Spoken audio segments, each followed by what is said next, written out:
டே 69க்கான 2வது promo release பண்ணியிருக்காங்கங்க. அதாவது என்னென்னா, விஜய் சேதுபதி ஒரு கார்டை எடுத்துகிட்டு வந்திருக்காரு. இந்த முறை ஆரம்பமே கொஞ்சம் அதிரடியாக ஆரம்பிச்சிருவோம். எடுத்த உடனே எவிக்ஷன் தான்.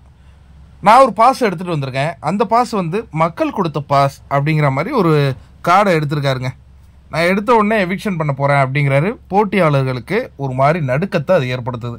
என்னங்க கொஞ்சம் நேரம் டைம் எடுத்து பண்ணுவார், என்ன திடீர்னு எடுத்த உடனே பண்ணுவார், எடுத்து கார்டை எடுக்கிறாரு அப்படின்னு சொல்லிட்டு எதற்கும் சலித்தவர்கள் இல்லைங்க இந்த பிக் பாஸ் வீட்டில். இவங்க 2 பேர் தான்.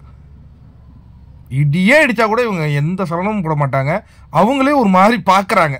ரஞ்சித் அண்டு சத்யா. மற்றவங்கெல்லாம் வந்து ஒரு மாதிரி யோசிச்சுட்டு இருக்காங்க. என்ன திடீர்னு இருந்தாலும் ஏதோ ஒரு கார்டை எடுத்து ஏதோ ஒன்று பண்ணிகிட்டு இருக்காப்புல அப்படிங்கிற மாதிரி ஒரு யோசனை பண்ணிகிட்டு இருக்கும்போது அவரே ஒரு லீடு எடுக்கிறாரு. யார்? சேதனே. அவர் என்ன சொல்கிறாருன்னா, இந்த வீட்டில் ஒரு போட்டியாளர் போதும்பா, நான் வந்து செய்ய வேண்டிய சாதனையெல்லாம் செஞ்சு முடிச்சுட்டேன், மக்கள்கிட்டே ஒரு ரிக்வஸ்ட்டை கொடுத்தாரு அப்படின்ன உடனே நேராக தர்சிகா கிட்ட ஜூமை வைக்கிறாங்க. அவங்க ஊ அப்படிங்கிற மாதிரி. ஏன்னா அந்த சொல்லிட்டு இருந்தது யாருன்னு பார்த்தீங்கன்னா விஷால் தான். என்ன பண்ணாருன்னு தெரியல, மக்கள்கிட்டேருந்து ஒரு ஆக்ரோஷமான கரவொலி வந்துகிட்டு இருக்கு. என்ன ஃபர்ஸ்ட் எடுத்தோடனே சேவ் பண்ணுறாரா யாரையா? அது